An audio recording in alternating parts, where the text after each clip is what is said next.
And so when you get your systems in place and you learn how to navigate life in a different way, that becomes the non-issue. And it's the things that you've learned about yourself and just life and the universe and everything else in general that I wouldn't change that now. How would you characterize your life before the accident versus now? Before I wasn't so conscious of time.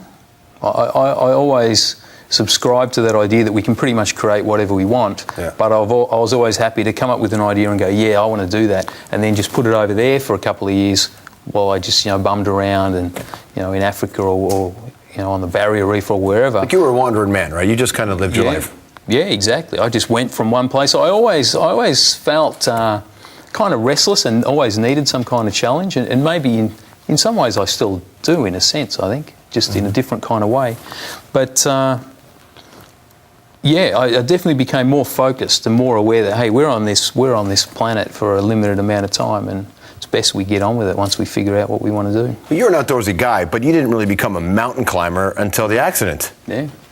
I've tried to ice climb before, and I can't do it. It's hard. I mean, I'm sure you can. Well, 5 feet, right? But I wonder for you, if you looked at this and said, okay, this is where I am now. I'm now going to do something I never did before. That process. And that's exactly how it happened. The first time I went back out, it was about reclaiming something that I thought I'd lost. Mm-hmm. And then once I had that back, then the little wheels start turning. You think, okay, I wonder if I could do something, that I'd been planning before, and I had to go about it a different way. And once I'd done that, then the lid was just blown open. Mm-hmm. It's like, okay, well, what does this mean? What does it mean to go through life with no legs, and where are the boundaries? Where are the limits? You've done way more dangerous stuff since your accident than you did before. Yeah, so my mum keeps reminding me. Yeah. You ever have a morning and go, I can't, what am I doing here? Not so much. I'm more blown away by the fact that I'm there. Yeah. There was when we shot that ice climbing film, we had lunch in behind a curtain of ice, and that really hit me. It's like, wow, we're in a little cave on the side of a mountain behind a frozen waterfall. Now, as an Australian, I find that quite bizarre. Well, when you're doing the Weeping Wall, when you're ice climbing, that you've got this technology, you've got these clamp-ons, you've got a real. Yeah. You've got a lot of new stuff that you can play with. Yeah, which is part animal, part machine. The name of the film came from. And that's been really cool being involved in that. Just going to some of these guys that are at the forefront of prosthetics and saying, "I want to do this," and you'll see they'll just get that look. They're like, "What do you want to do that for?" "Well, I think I can." "Can you make me the feet for it?"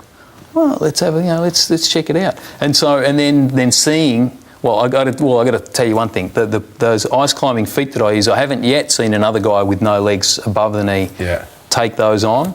But I'm hanging out for the day, because I'd hate to think that they're a one-shot deal. I wonder when you're climbing a mountain, when other climbers go by you, when they look at you, what do they say? What's that moment like when they go, or when you pass them? Yeah. What that moment's like? There's some double takes. Let's put it that way.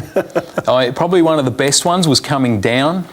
We're on the way up, going up Kilimanjaro, and we took a route that was so steep, the only other people using it are coming down, being rescued, altitude sickness. And now remember, I climbed Kilimanjaro with a guy with no arms. So how happy do you think those guys were being rescued? They're in stretchers, right? They look up and they see a guy with no arms charging up the mountain, then they see me behind. I'm telling you, some of them were climbing out of their stretchers. Going, I'm going back up. I'm okay, I want to go back up. So you get some interesting reactions. What's the one thing you have to climb? Do you have one? Not really. Everybody keeps asking me when I'm going to climb Everest. And as I keep saying, I want to do something original. Everyone seems to want to climb Everest these days, but no, I'm just having a city for a winter. That's an accomplishment. Exactly. There's going outside your comfort zone, but no, I'm just happy to get out and do stuff. It's called The Test of Will. It's Warren Macdonald. Thanks a lot, man. Cool. Great to have you on the program.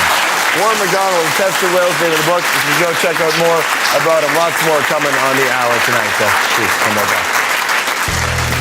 All right, from a man who's accomplished a whole bunch to one of Canada's great athletes. This guy redefined figure skating in this country and in the world. His name is Kurt Browning. He is here tonight. Plus, Courtney Love is making a movie about, her and Kurt. Who's going to play the happy couple? Could it be a Canadian? Well, we'll get into it when the hour returns.